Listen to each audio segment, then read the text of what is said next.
Cycle দেখে আমাকে আমাকে সাইকেল থেকে ফেলে দিল। আমিও বাইক কিনে দেখাবো ইনশাআল্লাহ। বাবা, আমার একটা বাইক কিনতে হবে, 4 লাখ টাকা দাও। 1 টাকা পাই না ভাত খেতে, সে এসেছে 4 লাখ টাকা নিতে। টাকা ইনকাম করে কিনকে যা। ভাই, আমিও তোর সাথে কাজ করব। আমার বন্ধুরা আমাকে যে অপমান করেছে তার প্রতিশোধ নিব।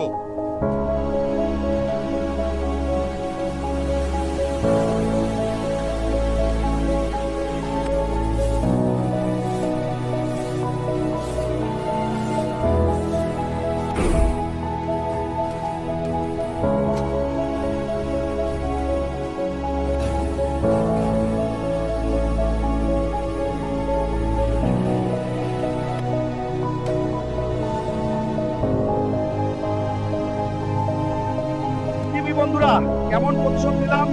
ভিডিওটি ভালো লাগলে একটি লাইক দিয়ে সাবস্ক্রাইব করে দিও।